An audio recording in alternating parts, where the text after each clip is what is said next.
Don't forget to like and subscribe. Welcome back po sa Agri sa Agri. Naghahanap ba kayo ng, syempre, credible na supplier ng planting materials, seedlings, hitik na hitik sa bunga? Kasama natin syempre ang isa rin na hitik rin sa opportunity ng mga graces of God sa kanyang galing sa pag-aalaga ng iba't ibang klaseng halaman. Si Sir Jerry, suki na yan ng Agri sa Agri. Good morning po. Yan, so ano pong variant dito ng mulberry ating ito po ay Australian hybrid mulberry. Yan, napakatamis. So sa mga plantitos, plantitas, kung gusto nyo talagang bumili nito, meron po announcement, meron daw 1,000. Yes, 1,000 pieces of seedlings rooted. Yeah. Pwede rin pong cuttings. Talaga pong pinrepare na ganito, no? So, makikita nyo, binawasan na yung dahon. Yan po ang magti-trigger para mas lumabas yung mga at lumaki. Mga bunga at mas gumanda yung ano nyo, puno. At syempre, kung may bisita kayo, maha-highlight nyo na agad. Titikman ko na. Tamis. Pwede may uwi na lang itong puno, Sir Jerry. Pwede. Para nakakaingit. Gumawa ka na rin. Compared dun sa mga ibang variants mo dito, ano yung pinakamatamis? We have King White kaya lang, di pa kami gano'n nagpo-produce nun. Pero ito kasi, aside from juicy siya, yun nga, natikman mo naman, sabi mo, napakatamis. At the same time, marami siyang magbunga, parang ubas.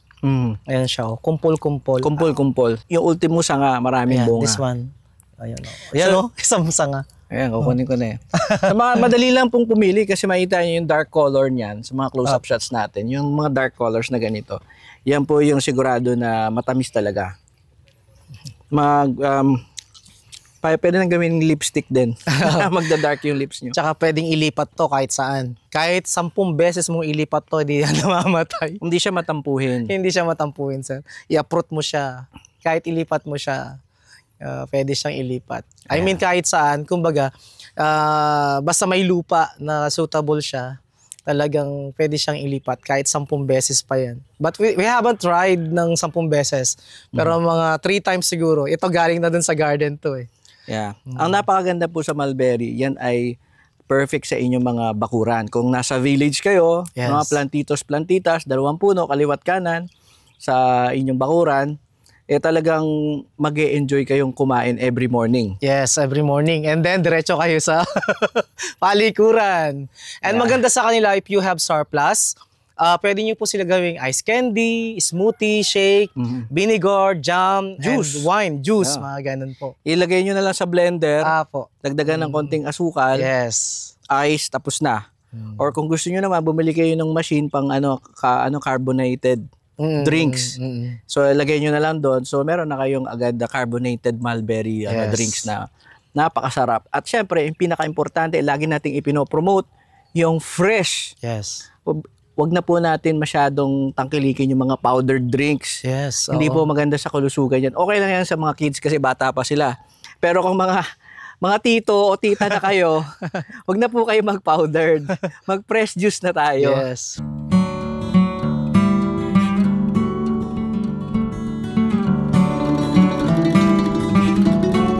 Siyempre, kasama natin si Ma'am Madel, isa dito sa suki na bumibili mismo ng prutas. Ma'am, bakit mahilig kayong bumili ng mga mulberry fruit? Kasi ito yung ginagawang maintenance ng asawa ko para maging mabuti yung pangangatawan niya. Yung kasi yung mulberry is good for the health.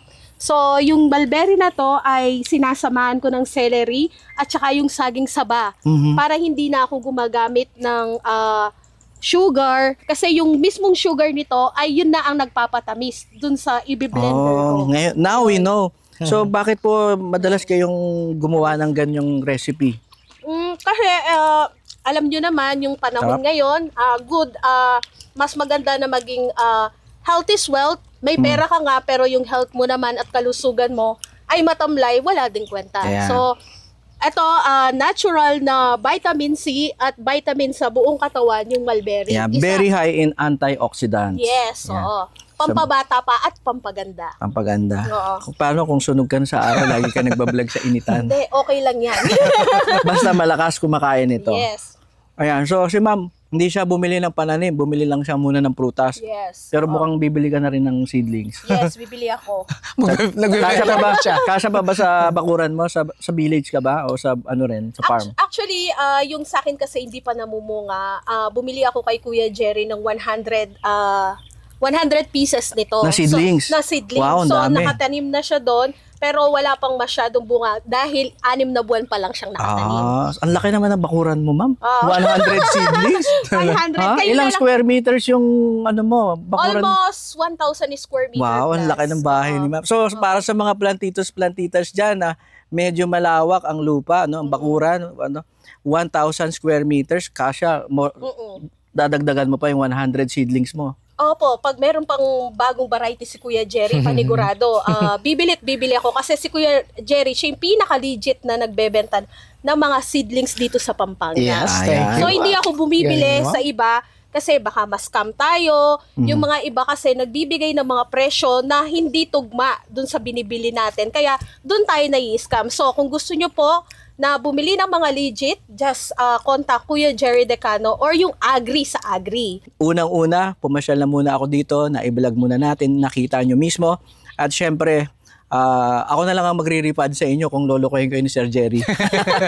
Dahil pupunta ako siya dito. So ma'am, maraming salamat. May gusto kang batiin, mga friends mo? Ayan, hi, hello yan sa mga mapagal and makyu na aking mga katropa. LC, Rayalyn, Miss B, Clarissa, and also, sino pa ba? Sweet, Ate Sweet, ayan. Ang inyong husband. Ayan, my family, my husband, and mama, yung mga anak ko. Ayan. So, enjoy na muna kaming kakain dito. Yes po. Mainggit Thank kayo. you. Sarap. Ano itong plato, ma'am? Ayos na ako. At kung gusto nyo namang bumili direkta kay Sir Jerry, ilalagay na lang po natin sa description ang kanyang contact details din at kanyang FB kung gusto nyong pumasyal din dito. At naglilingkod po sa inyo lagi ang inyong Tito J na handugan po kayo ng hindi lang kaalaman at hindi lang inspirasyon. Ngayon naman ay credible na supplier para sa inyong gilid bahay or sa inyong future farm na talaga namang sayang ang inyong panahon kung peke ang inyong mabibili. Yes. Yan, madali lang daw palitan yung pera kasi next month sasahod kayo uli. Pero yung seedlings na hinintay nyo ng 6 months, 1 year, 2 years, Yes. Tapos, fake pala. yan, so mahirap pong ibalik ang panahon. Yes. So ang masasayang po sa atin yung time and siyempre yung frustration, excitement ninyo na hindi naman pala Australian ang naibigay sa inyo na variant. Yes. Yan, so marami po tayong ipapakita, no? So i-click nyo lang po sa ating mga videos. Scroll down lang kayo, meron tayong ipapakita sa inyo ng mga iba't ibang pananim dito sa napakaganda at very humble farm ni Sir Jerry dahil maliit man pero high value lahat ang kanyang pananim na pwede nyo na rin itanim sa inyong sariling farm or bakuran. Yes po. Sir, may gusto kayo dagdag? Opo, sa mga susunod po na mga panahon pa, no, si Tito J na po yung bahala sa mga ibang mga ipi-feature pa dito sa farm. Abangan nyo lang po. You can follow me also sa Jerry Bautista Decano Stupendous na personal FB account. Ayan, so agree ka ba sa agree? Agree. I agree more. Don't forget to like and subscribe.